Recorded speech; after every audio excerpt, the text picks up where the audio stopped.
మా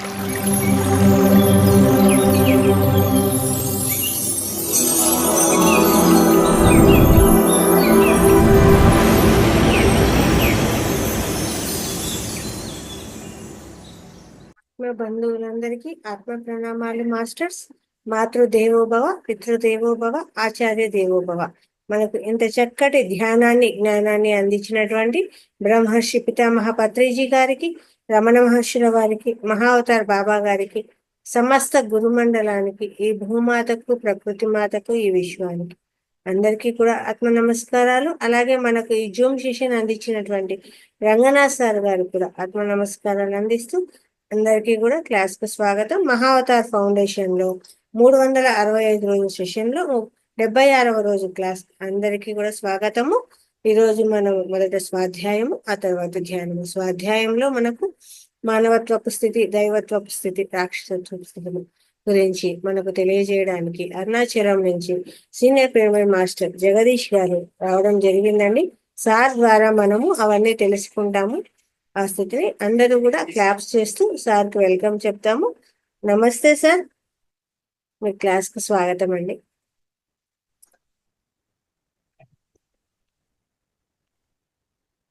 hello masters, నమస్కారం. Shall I start madam? Yes sir, yes sir. Hello masters, నా పేరు జగదీష్ అండి. అరుణాచలం నుండి మాట్లాడుతున్నాను. గత 20 సంవత్సరాలుగా ధ్యానం చేస్తున్నాను. పత్రిజీతో 20 సంవత్సరాలుగా పరిచయం ఉన్నది. మొట్టమొదటి సెషనే పత్రిజీ గారి ద్వారానే ధ్యానం అన్నది నేర్చుకున్నాను. నా భార్య, మా అత్తగారు, మా అమ్మగారు వారు మొదట నాకు ధ్యానం అన్నది నేర్పించారు, పరిచయం చేశారు. కానీ పత్రిజీ గారిని చూసిన తర్వాత, పత్రిజీ గారిని కలిసిన తర్వాత 100% ధ్యాన ప్రచారం అనేది స్టార్ట్ చేశాను. తమిళనాడు మొత్తానికి ఆ టైంలో మేము స్టార్ట్ చేసినప్పుడు 20 years బ్యాక్ ఒక 20 మంది కూడా లేరండి, ఆల్ ఓవర్ తమిళనాడు. ఆ టైంలో మేము ఈ యొక్క మెడిటేషన్ స్టార్ట్ చేసాము. తమిళనాడు మొత్తం ధ్యాన ప్రచారం చేసాము. దగ్గర ఇప్పటికి ఒక 700 నుంచి 750 పిరమిడ్లు కన్స్ట్రక్షన్ చేయడం జరిగింది. అలాగే సెంటర్స్ అన్ని ఊళ్ళలోనూ మాక్సిమం సెంటర్స్ అన్నది రావడం జరిగింది. అన్ని సక్రమంగా సక్సెస్ఫుల్ గా జరిగింది. అలాగే పత్రిజీ గారు ఒక పెద్ద బాధ్యత కూడా అప్పగించారు. అది అరుణాచలం ధ్యాన మహాయజ్ఞం. 2007లో అరుణాచల ధ్యాన మహాయజ్ఞం అన్నది అరుణాచలంలో చేయడం జరిగింది. చాలా సక్సెస్ఫుల్ గా జరిగింది. ఆ రోజు ఎంతో మంది మాస్టర్ల యొక్క సహాయ సహకారాలతో ఆ యొక్క ప్రోగ్రాం విజయవంతమైనదండి. కృతజ్ఞత అన్నది ప్రతి ఒక్కరు గుర్తుపెట్టుకోవాల్సిన విషయం. పత్రిజీ గారు అదే అంటాడు, ఎవడైతే కృతజ్ఞత అనేది గుర్తుపెట్టుకుంటాడో వాడికి ఓటమి అనేది ఉండదు అని చెప్తాడు. ఎవరైతే మనకు సహాయం చేశారో వారిని మనం మర్చిపోరాదు. ప్రతి విషయంలోనూ మనం వారిని గుర్తు చేసుకుంటూ ఉండాలా, వారికి మనం సహాయం చేస్తూనే ఉండాలి. ప్రతి విషయంలోనూ మనకు సహాయం చేసిన వాడిని మరవరాదు అనేది గుర్తుపెట్టుకోండి. దాన్ని గ్రాటిట్యూడ్ అంటారు. సో అది మనకు ఇంపార్టెంట్. దానిని అదే పత్రికారు మనకు ఇచ్చిన పెద్ద వరం. ధ్యానం నేర్పాడు, ధ్యానం చేస్తున్నాము, పిరమిడ్లు కడుతున్నాం, శాకాహార ర్యాలీలు చేస్తున్నాం. కానీ పత్రికారి ఆచరణ విధానంలో 2 విషయాలు ఆచరిస్తారు పత్రిజీ. మొట్టమొదటిది ఏంటి అంటే, ఎవరైతే తనకు ఫ్రమ్ ద బిగినింగ్ నుంచి సహాయం చేశారో వారిని ఆయన మరవడు, వారిని ఎల్లప్పుడూ పక్కనే పెట్టుకొని ఉంటాడు పత్రిజీ. సెకండ్ అది ఏంటంటే ధ్యాన ప్రచారం, శాకాహారం ఎవరైతే చేస్తారో ఆయనకి చాలా దగ్గరగా ఉంటారు. మూడవది పత్రికారు చాలా ఇష్టపడి చేసేది ఏంటంటే వంట. ఆయన వండుతాడు, అందరికీ పెడతాడు. పత్రికారు అన్నదానం చేయండి అని చెప్పలేదు.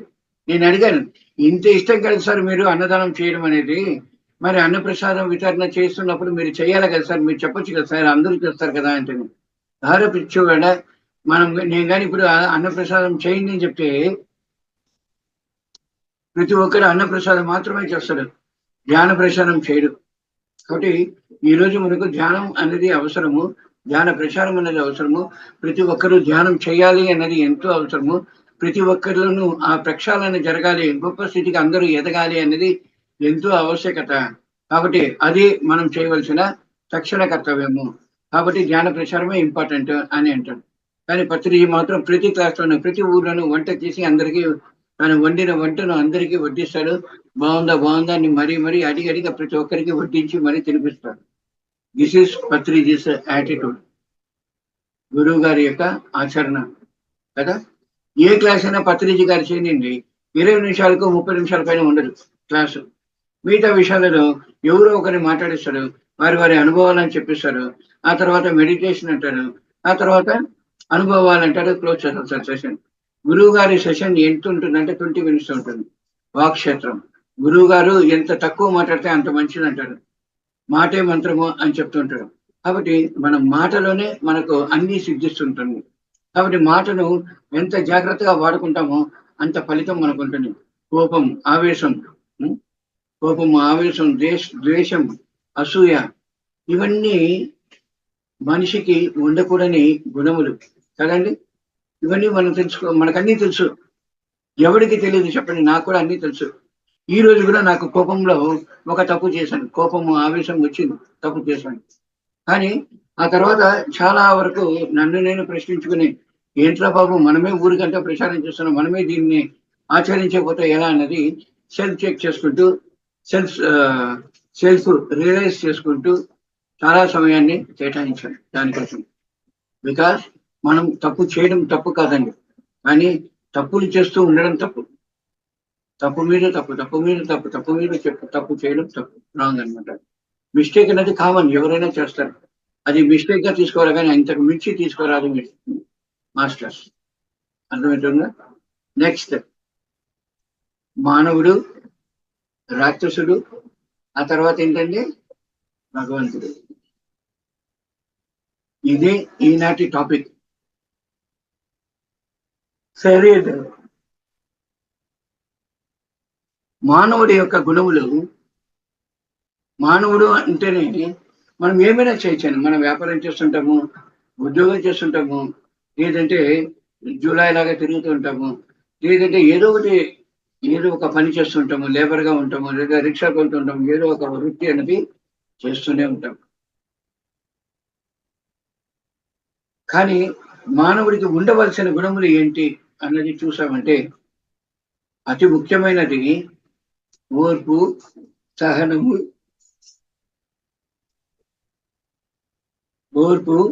సహనము, నిదానము, సమయోచిత బుద్ధి. ఓర్పు, సహనము, నిదానము, సమయోచిత బుద్ధి. ఈ 4 గుణములు మానవుడు పాటించవలసిన 100% మానవుడు పాటించవలసిన గుణములు. కారణం ఏంటి అంటే, మనిషికి ఓర్పు లేదనుకోండి, సహనం లేదనుకోండి, నిదానము లేదనుకోండి, వాడు ఎలా గెలుస్తాడండి? ఇవన్నీ ఉంటేనే మనం గెలుస్తాం. ఇవన్నీ లేదంటే గెలవం. గుర్తుంచుకోండి, ఇవన్నీ ఉంటేనే మనం గెలుస్తాం, లేదు అంటే మనం గెలవము. కాబట్టి మనం జీవితంలో గెలవాలి అంటే మనం ఏం చేయాలండి? 100% ఓర్పు, సహనం, నిదానం, సమయోచిత బుద్ధి అన్నది మనకు ఉండాలి. నిదానము ఉండాలి మనిషికి. అప్పుడే వాడు మానవుడుగా ఉంటాడు. అర్థమవుతుందా? నెక్స్ట్ స్టేజ్ ఏంటండి? రాక్షసుడు. రాక్షసుడి యొక్క గుణములు ఏంటి అంటే కోపం, ఆవేశం, ద్వేషం, అసూయ, కుతంత్రం. ఇవన్నీ మనం ఏమంటామంటే నెగిటివ్ అంటాం. లేదండి, అదే రాక్షస గుణములు. అవే రాక్షస గుణములు. ఆ గుణములు మార్చుకోవాలా లేదా అంటే 100% మనం మార్చుకోవాలి. ఆచరించాలా లేదంటే 100% మనం ఆచరణలోకి తీసుకురావాలి. ప్రతి ఒక్కరు పాటించవలసిన ధర్మం అది. అంటే మానవుడిగా జీవిస్తావా, రాక్షసుడిగా జీవిస్తావా అనేది మన మీదే ఆధారపడి ఉంటుంది. రాక్షసుడు అంటే 10 వేలకు అదేంటి పెద్ద వేలు పెట్టుకుని రాక్షసుడు అంటే దెయ్యంలాగా అలా ఇలా ఉంటాడని అంటాం. లేదండి, మానవుడే ఆ స్థితిలో కనిపిస్తుంటాడు. మానవ స్థితిలో మనం జీవిస్తున్నామా, రాక్షస స్థితిలో జీవిస్తున్నామా అన్నది మనకు మనం ప్రశ్నించుకొని దానిని మనం మన ఆచరణ విధానాలు చిన్న మార్పులు చేసుకుంటూ ఆ స్థితికి మనం ఎదగాలి. ఈరోజు నేను కూడా ఒక చిన్న విషయంలో, అంటే ఒక చిన్న విషయం కాదు, చాలా పెద్ద విషయం అది. అందువల్లే అక్కడ ఆవేశం వచ్చింది, కోపం వచ్చింది. వెంటనే అక్కడ నాదైన స్టైల్లో ఒక ట్రీట్మెంట్ అనేది చేయడం జరిగింది. ఆ తర్వాత నేను ఫీల్ చేశాను, అరే బాబు మనం చేయవచ్చా ఇది, ఇంతమందికి మనం బోధిస్తున్నాము, మనమే ఆచరించకపోతే ఎట్లా, మనం ఆచరించాలా అన్న ప్రశ్న నన్ను నేను ప్రశ్నించుకొని నన్ను నేను ట్యూన్ చేసుకుంటూ ఈ స్థితికి మనం రావడం జరుగుతుంది. ఎందుకు నేను మరలా అదే మాట చెప్తున్నాను అంటే, చేసిన దానిని మనం యాక్సెప్ట్ చేసుకోవాలా, చేసిన దానిని మరలా రాకుండా చూసుకోవాలా. దానిని మనం ఆచరించినప్పుడే మనం గొప్ప స్థితికి ఎదుగుతాం, మానవుడిగా జీవించగలుగుతాం.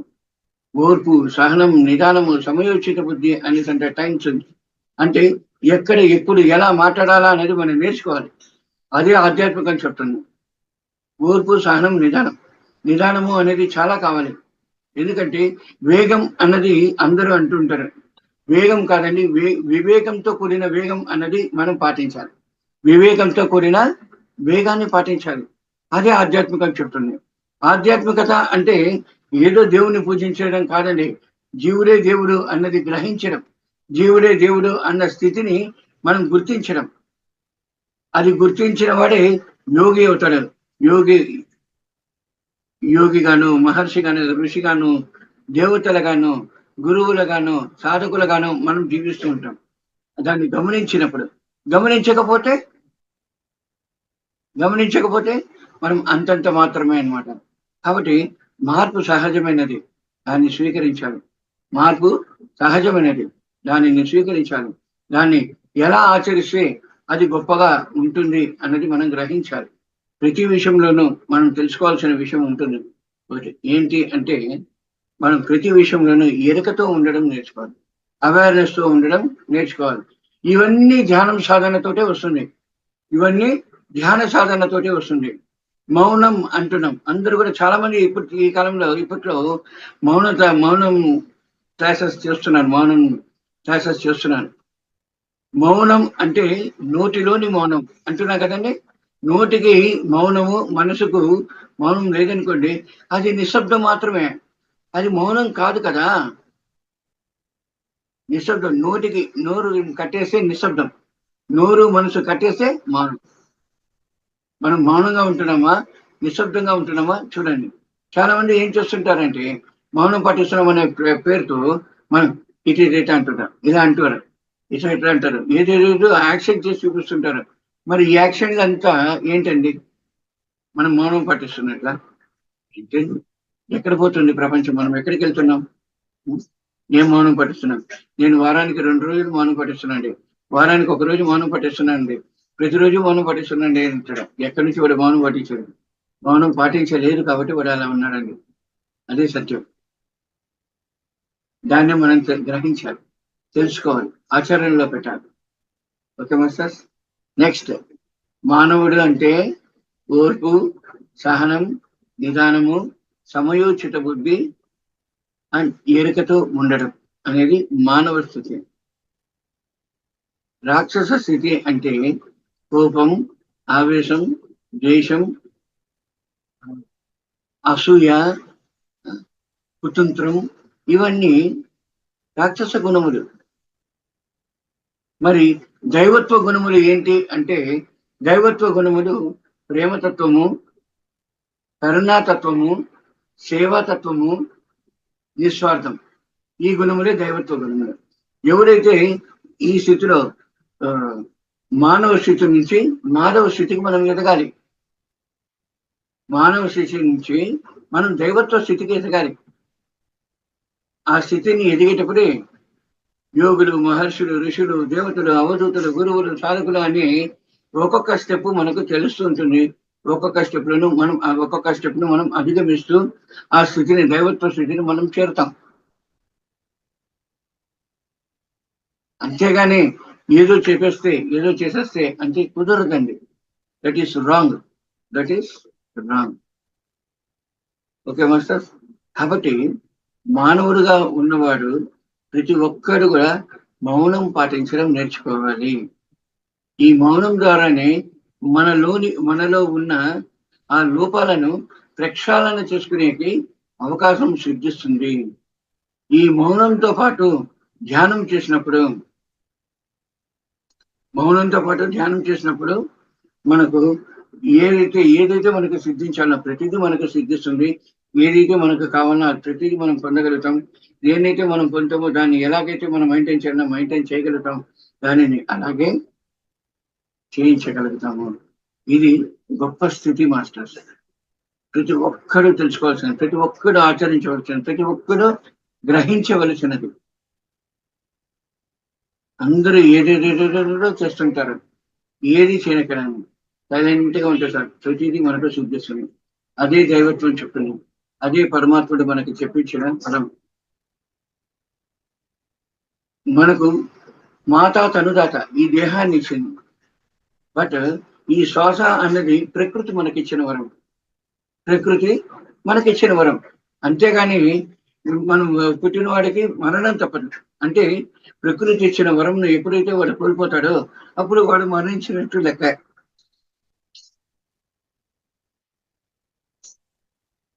కాబట్టి మానవుడు ప్రతి నిమిషము ఎరుకతో ఉండాలి. ప్రతి నిమిషము తన ఎదుగుదల కొరకు తనను తాను సెల్ఫ్ చెక్ చేసుకుంటూ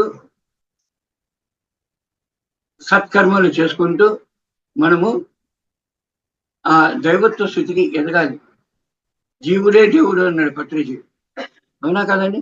జీవుడే దేవుడు అన్నాడు, దేహమే దేవాలయం అన్నాడు, ఆత్మే పరబ్రహ్మం అన్నాడు, శ్వాసే గురువు అన్నాడు. అన్నీ కరెక్టే, అన్నీ మనకు ప్రతి ఒక్కరికి తెలుసు. ఎంతవరకు ఆచరిస్తున్నాము అన్నది ఇక్కడ ప్రశ్న. ఆచరించినప్పుడే కదండి ఆ గొప్ప స్థితికి మనం ఎదుగుతాము. ఎటువంటి స్థితిలోనూ మనం నిలకడగా నిలవాలి, ఎటువంటి స్థితిలోనూ మనం నిలకడగా ఉండాలి, ఎటువంటి స్థితిలోనూ మనం గొప్ప స్థితికి ఎదగాలి. ఇవన్నీ మనం చేయాలి అంటే ఇవన్నీ మన మీదే ఆధారపడి ఉంటుంది. ఎవరి మీద ఆధారపడడం కాదండి, మన మీదే ఆధారపడి ఉంటుంది. మనం నడుచుకునే నడవడికలను బట్టి, మనం ఆలోచించే ఆలోచనలను బట్టి, మనం ఆచరించే ఆచరణలను బట్టి మనకి ఇవన్నీ సిద్ధిస్తుంది.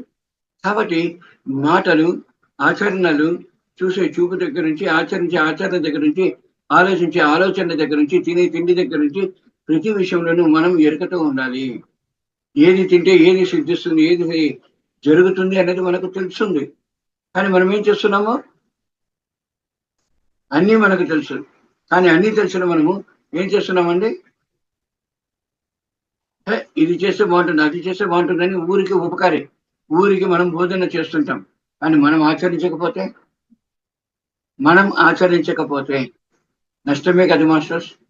కాబట్టి నష్టము అన్నది గుర్తించండి, తెలుసుకోండి.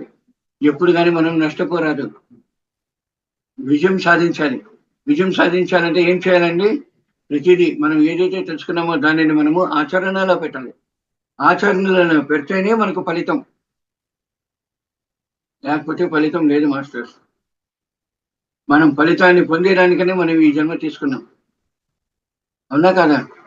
సో మానవుడిగా పుట్టిన వాడికి తప్పనిసరిగా ఓర్పు అనేది ఉండాలి, సహనం అన్నది ఉండాలి, నిదానము అన్నది ఉండాలి, ఎరుకతో ఉండడము అనేది ఉండాలి, సమయోచిత బుద్ధి అనేది ఉండాలి. వీటన్నిటితో పాటు ధ్యానం చేస్తూ, సాధన చేస్తూ, మంచి మంచి విషయాలను వింటూ, మనం తెలుసుకున్న ఆ విషయాలను 10 మందికి పంచుతూ ఆచరణలో పెట్టిన వాడే మహాత్ముడు అవుతాడు, యోగి అవుతాడు, వాడే భగవంతుడు అవుతాడు. అవునంటారా కాదంటారా మాస్టర్స్? సో మనం అందరం కూడా ఏం చెప్తుంటామంటే, ఇది చేస్తే బాగుంటుంది, అది చేస్తే బాగుంటుంది, అలా చేస్తే బాగుంటుంది, ఇలా చేస్తే బాగుంటుంది అంటున్నాం. కానీ మనం మాత్రం ఆచరించడం లేదు. మాటల్లో సూర్యుడు, చేతల్లో శూన్యుడు. మరి ఎలా వాడు గెలుస్తాడు జీవితంలో? జీవితంలో గెలవాలంటే మనం ఏదైతే చెప్తున్నామో, దేన్నైతే నేర్చుకున్నామో, దేన్నైతే ఆచరిస్తున్నామో దాన్ని చాలా స్ట్రాంగ్ గా చెప్పాలి. అప్పుడే మనం దానిని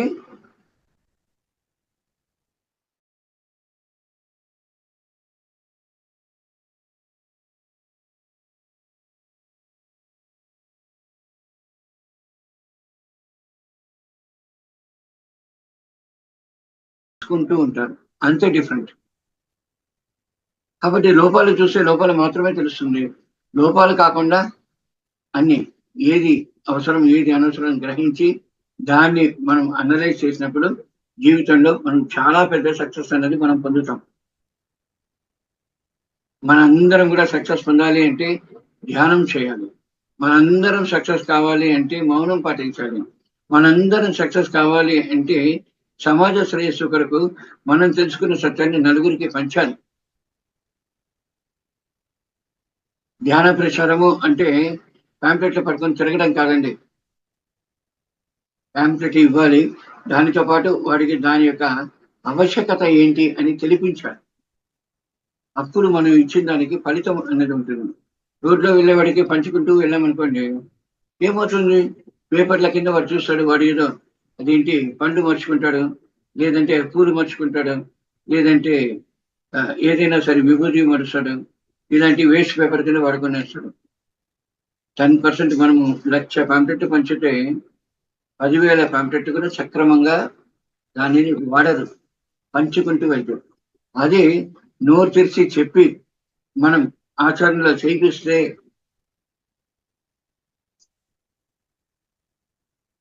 ప్రతి ప్యాంప్లెట్ కు విలువ ఉంటుంది మాస్టర్స్, గుర్తుంచుకోండి. కాబట్టి మానవుడు అంటే ఏంటి అని తెలుసుకున్నాము. మానవుడు ఎన్నో ఒడిదుడుకులు ఉంటాయి వాడికి, ఎన్నో సక్సెస్ చూసినాడు, ఎన్నెన్నో నష్టాలు చూశాడు, దుఃఖము చూశాడు. అన్నిటినీ అధిగమించి ధ్యాన సాధనతో అన్నిటినీ అధిగమించి ఒక గొప్ప స్థితికి ఎదగాలి మానవుడు. అది ధ్యానంతోటే సాధ్యం, ధ్యానం సాధనతోటే సాధ్యమవుతుంది. కానీ వేరే ఏ విషయంలోనూ దేని సాధన దేని కారణం మనకు కుదరదు కాక. అందుకోసం పత్రిజీ స్ట్రాంగ్ గా చెప్తాడు, ధ్యానం చేయి, ధ్యానం చేయి, ధ్యానం చేయి, ధ్యానం చేయి, ధ్యానం చేయి, ధ్యానం చేయి, ధ్యానం చేయి, ధ్యానం చేయి, ధ్యానం చేయి, ధ్యానం చేయి, ధ్యానం చేయి, ధ్యానం చేయి అని చెప్తూ ఉంటాడు.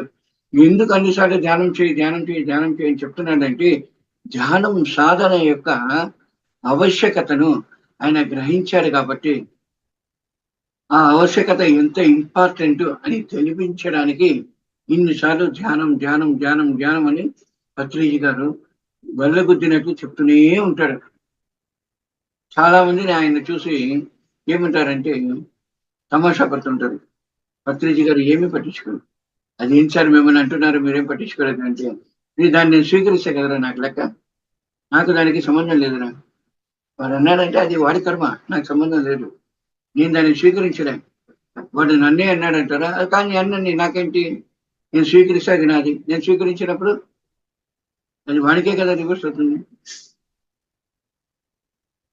మౌనంగా ఉండండి, హ్యాపీగా ఉండండి, తృప్తిగా ఉండండి, పరిపూర్ణంగా ఉండండి, సమాజానికి సేవ చేయండి, చెట్లను నాటండి. ఖనిజ జాతికి, వృక్ష జాతికి, మానవ జాతికి, జంతు జాతికి సేవ చేయండి, నీటి వనరులకు సేవ చేయండి, పక్షి జాతికి సేవ చేయండి. ఇవన్నీ మనం చేయవలసిన కనీస ధర్మాలు. ఇవన్నీ చెయ్యాలి, మనల్ని మనం ఎదగనిచ్చుకోవాలి. ఈ ధర్మాలు ఇవన్నీ చేస్తాం, బయటవన్నీ మనం చేయగలుగుతాం. కానీ మనం సాధనకు వచ్చినప్పుడు 10 నిమిషాలు చేశానండి ధ్యానం, 15 నిమిషాలు ధ్యానం చేశానండి, నాకు టైం లేదండి అని అంటూ ఉంటాడు. మరి వాడు రాక్షస స్థితిలో ఉన్నట్ల, దైవత్వ స్థితిలో ఉన్నట్ల, మానవ స్థితిలో ఉన్నట్ల? అంటే మానవ స్థితిలో ఉంటూ అజ్ఞానంలో జీవిస్తున్నాడు అనేది అర్థం. అంతే కదా మాస్టర్? అజ్ఞానంలో ఉన్నాడు అంటే వాడు రాక్షస స్థితికి ముందు స్థితిలో ఉన్నాడు, మానవ స్థితి రాక్షస స్థితికి ముందు స్థితిలో ఉన్నాడు అనేది అర్థం. గుర్తుంచుకోండి మాస్టర్, మనం బాగుండాలి, మనతో పాటు మన కంటికి కనిపించే ప్రతి ఒక్కరూ బాగుండాలి, అలాగే ఈ భూమి మీద ఉన్న ప్రతి ఒక్కరూ బాగుండాలి, ఈ భూమి మీద నివసించే ప్రతి జీవి బాగుండాలి. అప్పుడే మన పత్రిజీ కళల కన్నా ఆ జ్ఞాన ప్రపంచం మనం నిర్మించగలుగుతాం మిత్రమా. జ్ఞాన ప్రపంచం అనేది నిర్మించాలి అంటే మొదట ప్రక్షాళన కావాల్సింది మనలో. ఎవరికి వారు వారిలోని లోపాలను సరిచేసుకుంటూ ప్రక్షాళన చేసుకుంటూ మనల్ని మనం ప్యూరిఫై చేసుకుంటూ సమాజ శ్రేయస్సు కొరకు సమాజానికి పంచుతూ ఉండడమే నిజమైన జీవితం. అది అసలైన జీవితం, అది ఆధ్యాత్మిక జీవితం. అదే పత్రిజీ చెప్పాడు. యోగులు, మహర్షులు, ఋషులు, దేవతలు, అవధూతులు, గురువులు, సాధకులు అందరూ అదే చెప్పారు. పాటిస్తేనే ఫలితం. మాస్టర్, పాటిస్తేనే ఫలితం. అందరూ తప్పనిసరిగా అరుణాచలంకి రండి. అరుణాచలేశ్వరుని దర్శనం చేసుకోండి. అరుణాచలేశ్వరుడు అంటే ప్రకృతి. అందువల్లే ఇక్కడ అష్టదిగ్బాలకులు అష్టలింగాలుగా స్వయముగా వెలిసిన స్థలం ఈ అరుణాచలం. కాబట్టి ప్రతి ఒక్కరు అరుణాచలంకి రండి. మీరు ఇక్కడ ఈ యొక్క ఎనర్జీస్ ను పొందండి. ఇక్కడ ప్రతి అడుగు ఎంతో మంది యోగుల యొక్క జీవ సమాధులు ఇక్కడ ఉన్నాయి. ఎంతో మంది, కొన్ని లక్షల మంది యొక్క యోగుల యొక్క జీవ సమాధులు ఈ భూమి మీద ఉన్నాయన్నమాట. కాబట్టి ప్రతి ఒక్కరు, ఇది మోక్ష భూమి. అరుణాచలం అనేది మోక్ష భూమి. కాబట్టి ప్రతి ఒక్కరు రండి, సద్వినియోగపరచుకోండి. మాస్టర్స్, ఎనీ క్వశ్చన్, నేను చెప్పినట్టు ఏమైనా ప్రశ్నలు ఉంటే నన్ను ప్రశ్నించండి.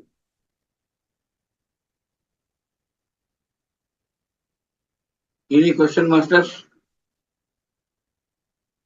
ఆ అమ్మాయి మిస్సింగ్. ఓకే,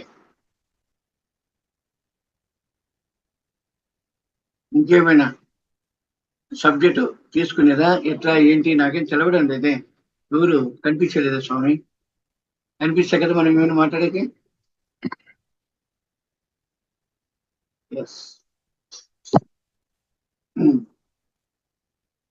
అమ్మాయి, any other questions madam? Yes sir. Finished. What next అన్నది మీరు చెప్పాలి. Yes sir. Thank you sir, thank you very much. Yes, ఎవరైనా ఏదైనా ఇప్పుడు చెప్పిన దాంట్లో ఏమైనా ప్రశ్నలు ఉంటే అడగమని చెప్పండి.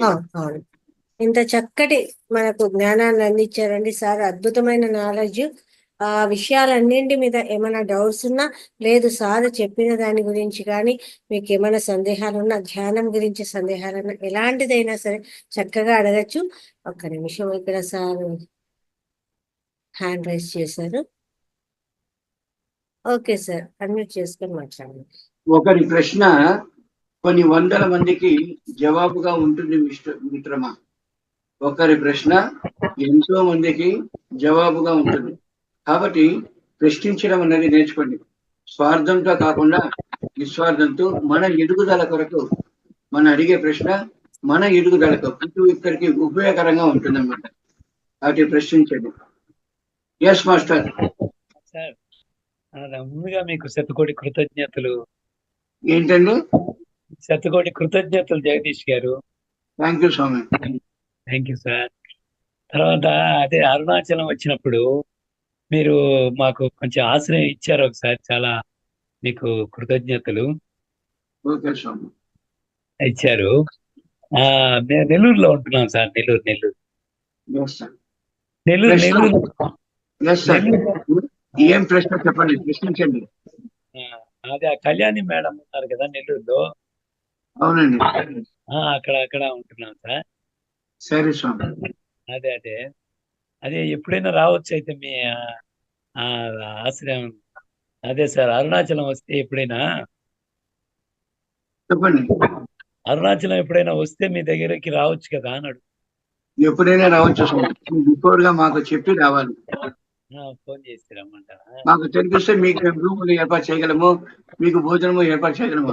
అనుకోకుండా వస్తే మేము టెన్షన్ పడతాం మేము కూడా. Thank you sir. Yes sir. మీరు నెక్స్ట్ మాస్టర్స్ యాదగిరి గారు, రవీంద్రరావు గారు. ఓకే, సుభాష్ నమస్కారం సార్. నమస్కారం అండి. అరుణాచలం నుంచి ప్రత్యేకంగా మా దగ్గరికి వచ్చి ఇంత మంచి జ్ఞానం ఇచ్చినందుకు మీకు ధన్యవాదాలు. అరుణాచల శివుడే మా దగ్గర పంపించటం సార్. మానవుడు ఎలా ఉండాలి, ప్రతి ఒక్క పాయింట్ మీరు ఉపయోగించిన ప్రతి పాయింట్ ఎంతో అద్భుతంగా ఉంది సార్. అంటే మనిషి ఎలా ఉండాలి, మానవ జీవితం ఎలా ఉండాలి, మానవ సార్థకత ఎలా ఉండాలి, అద్భుతంగా చెప్పింది సార్. మీ యొక్క అక్కడ అద్భుతమైన ప్రదేశం నుంచి మీ యొక్క ఎనర్జీని మాకు ఇచ్చారు. ఒక పవిత్రమైన ప్రదేశం నుంచి ఇక్కడ మీరు రావడమే ఎంతో అదృష్టం. అది మాకు చాలా అదృష్టంగా భావిస్తున్నాం. మీ యొక్క ఎనర్జీ ఫుల్ వచ్చేసింది. అరుణాచలం వస్తే మీ దర్శనం భాగ్యం కూడా కలుగుతుంది అనేది కూడా మీ ద్వారా మాకు అర్థమైంది సార్. ధన్యవాదాలు సార్. Thank you sir. ఇంకా మాస్టర్స్ ఏమైనా క్వశ్చన్ అండ్ ఆన్సర్స్, ఏమైనా డౌట్స్ ఉన్నా? జగదీష్ మాస్టర్ గారికి వందనాలు సార్. నమస్కారం అండి. లలితా మేడం గారికి వందనాలు. జూమ్ క్లాస్ లో పాల్గొన్న ప్రతి ఒక్కరికి కూడా నా యొక్క హృదయపూర్వక నమస్కారాలు. ఈరోజు జగదీష్ మాస్టర్ గారు మానవత్వ స్థితి, దైవత్వ స్థితి, రాక్షస స్థితి గురించి చాలా చక్కగా వివరించారు సార్ మీరు. అలాగే మౌనానికి నిశ్శబ్దానికి కూడా తేడా కూడా తెలియజేశారు సార్. ఈరోజు మేము మౌనంగా ఉన్నాం చాలా మంది అనుకుంటారు, కానీ నిజంగా మేము చాలా మంది గమనించారు సార్. వాళ్ళు ఎప్పుడు కూడా సైకిల్ చేసుకుంటూనే ఉంటారు. మామూలుగా మాట్లాడితే మీరు ఒక రకంగా, దానికంటే కూడా వాళ్ళు అంత ఎక్కువగా ఎనర్జీని వేస్ట్ చేస్తుంటారు ఆ యొక్క సైకిల్ ద్వారా. నేను చాలాసార్లు గమనించాను, దేవాలయ దగ్గర గమనిస్తుంటాను నేను. ఆ మౌనంగా ఉన్నామని చెప్పి అంటారే కానీ అది మౌనం కాదనేసి ఈరోజు మీరు చక్కగా వివరించారు సార్. మౌనానికి నిశ్శబ్దానికి చాలా చక్కగా తేడా తెలుసుకున్నాము. అంటే నిశ్శబ్దంగా ఉండాలంటే ఖచ్చితంగా నోరుతో పాటు మనసును కూడా కట్టి వేసుకోవాలి. అప్పుడు మాత్రమే అది అదే మౌనంగా ఉన్నట్టు లెక్క అనేసి మీరు చాలా చక్కగా చెప్పారు సార్. ఇది చాలా ధన్యవాదాలు సార్. మనం ఏది తెలుసుకున్నా కూడా అది ప్రతి ఒక్కరికి కూడా పంచాలి. పంచినప్పుడే దానికి సార్థకత నేర్చుకుంది. మనం ఏ ఒక్క చిన్న విషయం నేర్చుకున్నా కూడా అది ప్రతి ఒక్కరికి పంచాలి. ఆ పంచినప్పుడే అది పంచబడుతుంది అనేసి మీరు చాలా చక్కగా చెప్పారు సార్. ధన్యవాదాలు. జీవుడే దేవుడు అన్నది మనం నేర్పుతున్నాం, కానీ జీవుడే రాక్షసుడు అనేది కూడా మనం తెలుసుకోవాలి. అవును సార్. మనం రాక్షస స్థితిలో ఉన్నామా, మానవ స్థితిలో ఉన్నామా, లేదా దైవత్వ స్థితిలో ఉన్నామా అన్నది ప్రతి ఒక్కటి ప్రశ్నించుకున్నప్పుడు మనలోని లోపాలను మనం సరి చేసుకోగలుగుతాం. అవును సార్. అంతేగాని మనము జీవుడు దేవుడు కావాలా అనేసి వాడు దేవుడు అనేసి దేవుడిని మాత్రమే చూస్తున్నాడు. ఆ మధ్యలో ఒకడు ఉన్నాడు, ఇంకోటి ఉన్నాడు, వాడే రాక్షసుడు. మనం అన్నిటి మంచి వాళ్ళమే. అవును సార్. తీసుకున్న ప్రతి ఒక్కడు మంచివాడే. కానీ ఆ మానవత్వము అన్నది మనం పొందాలి అంటే రాక్షస తత్వము అన్నది పోగొట్టుకోవాలి. పోగొట్టుకునే దానికి మార్గము ధ్యానం అవుతుంది, పోగొట్టుకునే దానికి మార్గము జ్ఞానం అవుతుంది. పోగొట్టుకునే దానికి కావాల్సిన జ్ఞానము మార్గము ఏంటి అంటే సెల్ఫ్ చెక్, సెల్ఫ్ రియలైజేషన్. మనల్ని మనము ఎప్పుడైతే మనం ప్రక్షాళన చేసుకుంటూ ఉంటామో అప్పుడే మనం గొప్ప స్థితికి ఎదుగుతూ ఉంటాము. తప్పులు చేయని వాడు ఎవడూ లేడు. ప్రతి ఒక్కరు తప్పులు చేస్తాడు. తప్పులు చేయడం అనేది చాలా సులభం, కానీ ప్రతి తప్పుకు వెనకల మరోసారి ఆ తప్పు జరగకుండా ఉండాలి అనుకుంటాడు చూడండి, అది దైవత్వం. అదే దైవత్వం. ఆ స్థితిని పొందాలి. ప్రతి ఒక్కరు ఆ స్థితిని పొందాలి. ఆ స్థితికి పొందాలి అంటే ఆ ప్రక్షాళన పొందాలి. అంటే నేను గంట సేపు ధ్యానం చేస్తున్నాను, 3 గంటల సేపు ధ్యానం చేస్తున్నాను, 5 గంటల సేపు ధ్యానం చేస్తున్నాను, రోజంతా ధ్యానం చేస్తున్నాను, నేను నిద్ర కూడా పోవడం లేదండి, నేను గుడాకేసా చేస్తున్నానండి అంటాడు. అన్నీ కరెక్టేనైనా మీరు నీ లోపాలను సరి చేసుకునే దాంట్లోనే నువ్వు గెలిచినట్లు. నువ్వు గెలవాలంటే నిన్ను నువ్వు గెలవాలి. ఎవరినో నువ్వు గెలవడం కాదు, నిన్ను నువ్వు గెలవాలి. ఎప్పుడైతే మనల్ని మనం గెలుస్తామో అదే దైవత్వ స్థితి. ఎప్పుడైతే మనల్ని మనం గ్రహిస్తామో అదే మానవత్వ స్థితి. ఎప్పుడైతే మనల్ని మనం గ్రహించకుండా ఈ కోపము ఆవేశాలతోటి ఉంటామో అదే రాక్షస స్థితి. రాక్షసుడు అంటే ఎక్కడ ఉండడండి, ప్రతి జీవిలోనూ ఉంటున్నాడు. వాడు మారాలి, ఆ స్థితి నుంచి వాడు బయటపడాలి. అదే మనం తెలుసుకోవాల్సిన, నేర్చుకోవాల్సిన, ఆచరించవలసిన తక్షణ కర్తవ్యం. ఓకే సార్, ధన్యవాదాలు సార్. థ్యాంక్ యూ సార్, చాలా చక్కగా వివరించారు. ఇంకా మాస్టర్స్ ఎవరికైనా ఏమైనా డౌట్స్ ఉన్నాయా, ఏమైనా మాట్లాడతారా? సతీష్ కుమార్ గారు. Madam good evening madam. Sir good evening sir, చాలా బాగా చక్కగా చెప్పారు సార్. Thank you sir. మాకు ఇంత మంచి ఆపర్చునిటీ ఇస్తున్నందుకు. మేడం నా లైఫ్ లో నేను మిరాకిల్ చూస్తున్నాను మేడం. నేను ఒక 15 days నుంచి జాయిన్ అయ్యాను. ప్రతి ఒక్కరు కూడా చెప్తే అరే ఇవన్నీ నాకు ఇవి ఎట్లా తెలుస్తున్నాయి అన్నది నేను మిరాకిల్ గానే నేను ఆలోచిస్తున్నాను మేడం. థ్యాంక్ యూ మేడం, ఇంత మంచి నాకు అవకాశం వచ్చినందుకు నేను చాలా హ్యాపీగా ఫీల్ అవుతున్నాను. Thank you sir. Sir Jagadish గారు సార్. ఆచరించండి, 10 మందికి తెలిపించండి. ఏ సత్యం అయితే ఏ థ్యాంక్ యూ. విషయం మనం తెలుసుకుంటున్నామో దానిని మనం 10 మందికి పంచుతూ ఉండాలి. పంచితే పంచబడును, దాచుకుంటే దోచబడును. దాచుకుంటే దోచబడును అంటే మళ్ళా మనం మాయలో పడిపోతూ ఉంటాం. మానవుడు అంటేనే మాయలో పడి నలుగుతున్నవాడు అని అర్థం. ఆ మాయ నుంచి వాడు బయటపడాలి అంటే ప్రతి నిమిషం ఎరుకతో ఉండాలి. ప్రతి నిమిషం వాడు తెలుసుకున్నది 10 మందికి తెలిపిస్తూ ఉండాలి. అప్పుడే వాడు జీవాత్మ పరమాత్మగా ఎదుగుతాడు. జీవాత్మ పరమాత్మగా ఎదుగుతాడు. లేదంటే వాడు అంశాత్మగా అలాగే మిగిలిపోతాడు.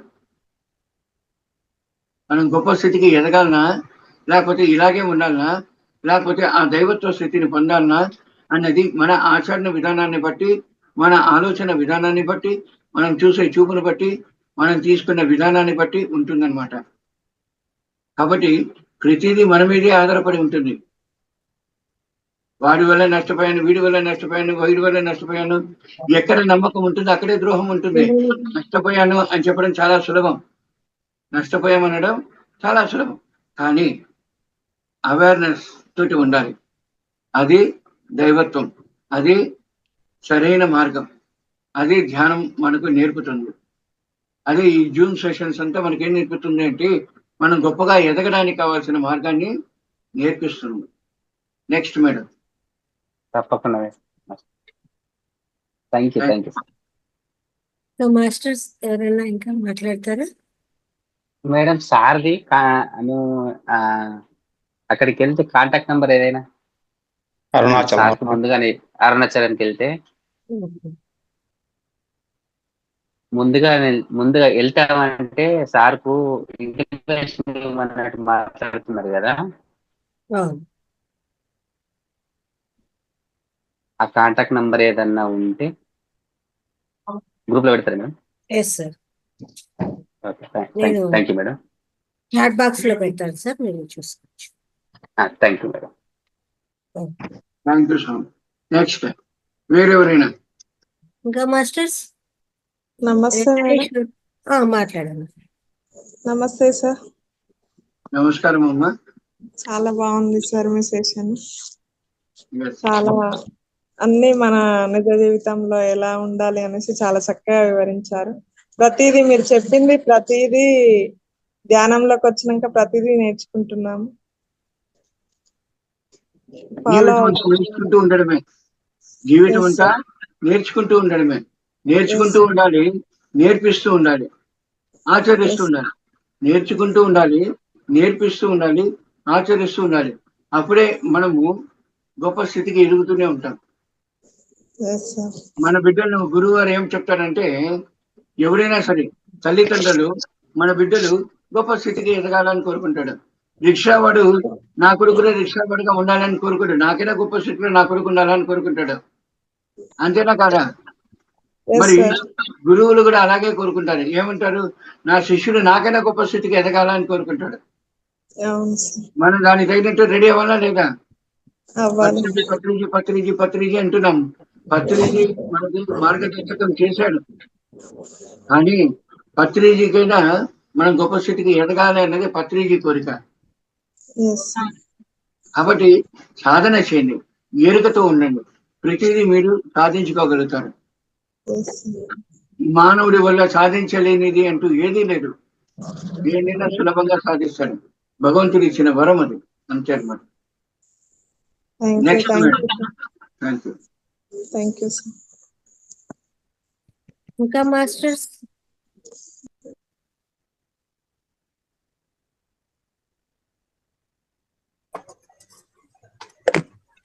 శివకుమారి గారా? నమస్కారం. బాగా చెప్పారు మీరు, అన్ని మంచిగా ఎలా ఉండాలి మనిషి అనేది, రాక్షసు అందరు మనలోనే ఉన్నారని బాగా చెప్పారు ఇవన్నీ. సార్ నాకు డౌట్ అండి, జపం చేస్తారు కదా మాలతోటి, అవునమ్మా, ఆ జపం చేయటం వల్ల దాని వల్ల మంచిదా, ఈ ధ్యానం చేయటం వల్ల మంచిదా? నాకు డౌట్, దాన్ని క్లియర్ చేస్తారని అడుగుతున్నా. పూజలకైనా మంత్రానికి పవర్ ఎక్కువ, శక్తి ఎక్కువ, మంత్ర శక్తి ఎక్కువ. మంత్రానికైనా జపాలకు శక్తి ఎక్కువ. జపముకైనాను మనకు హోమాలకు పవర్ ఎక్కువ, హోమంకైనాను ధ్యానానికి పవర్ ఎక్కువ, శక్తి ఎక్కువ. అదే ఆ, మనము దేహస్థితిలో ఉన్నప్పుడు పూజలు, జపాలు, మంత్రాలు ఇవన్నీ ఉంటాయి. కానీ ఉమ్, మనం నేను దేహం కాదు దేహిని అని గ్రహించినప్పుడు అక్కడ ప్రకృతి మాత్రమే ఉంటుంది. ఏముంటుందంటే ప్రకృతి ప్రకృతి. మాత్రమే ఉంటుంది. ఎప్పుడైతే మనం ఉమ్, ప్రకృతితో కలిసి ఉంటామో అప్పుడు మనం ప్రతిదీ సిద్ధించుకోగలుగుతాం. అంటే అదే ఆ దైవంతో మనం అనుసంధానం అవుతాం. ఎంతో మంది గురువులు, యోగులు, మహర్షులు, ఋషులతో మనం అనుసంధానం అవుతాం.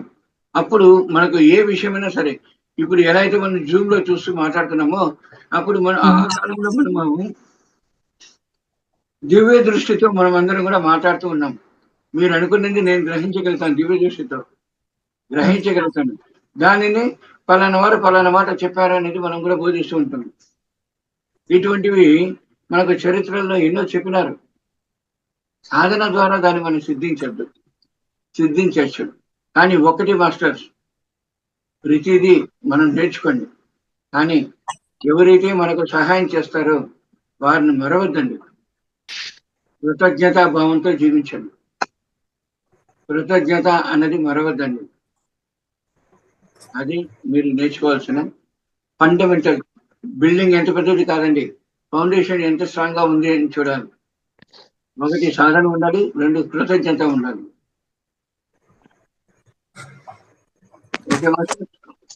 Thank you sir, thank you. Next madam. Masters ఎవరైనా మాట్లాడతారా?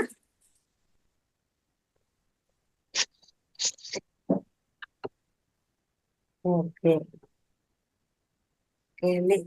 Thank you okay sir, madam. నాకు ఇంత చక్కటి జ్ఞానాన్ని అందించినందుకు మీకు అనంత కోటి ఆత్మ నమస్కారాలు. చాలా అద్భుతమైన సెషన్ నడిపించారు సార్ ఈరోజు మాతో. Thank you very much sir. అందరూ కూడా సార్కి ఒకసారి గట్టిగా ధన్యవాదాలు తెలియజేద్దామండి. Thank you sir. Thank you master. Thank you. Okay masters, అందరూ కూడా ధ్యానం చేసుకుందాం చక్కగా. మనం అందరం కూడా ఒక గ్లాస్ మంచినీళ్ళు తాగండి, చక్కగా సుఖాసనంలో కూర్చుందాము.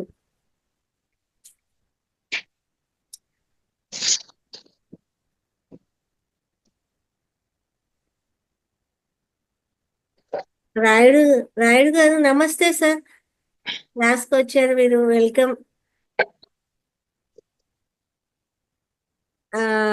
అన్మ్యూట్ చేసుకుంటారా సార్? ఏమన్నా మాట్లాడతారా?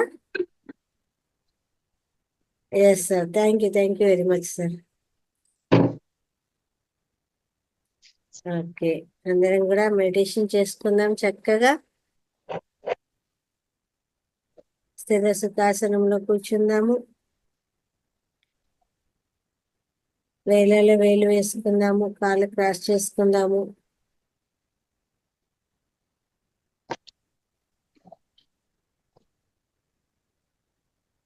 కళ్ళు రెండు మూసేసుకుందాము. అద్దాలు ఉంటే తీసేయండి.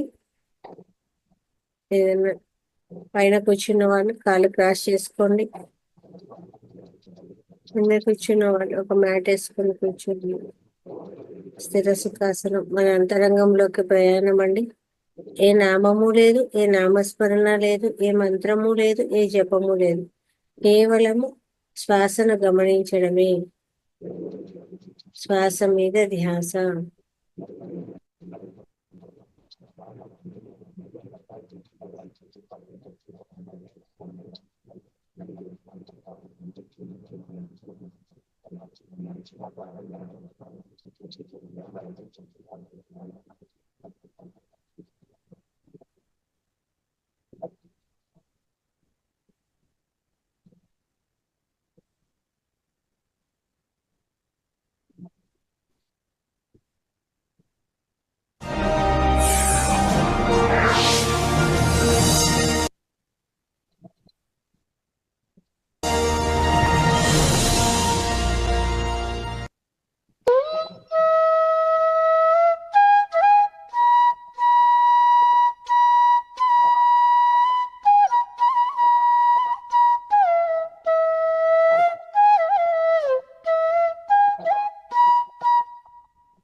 మాస్టర్స్ నెమ్మదిగా 2 చేతులు విడదీసి 2 కళ్ళ మీద పెట్టుకుందామండి.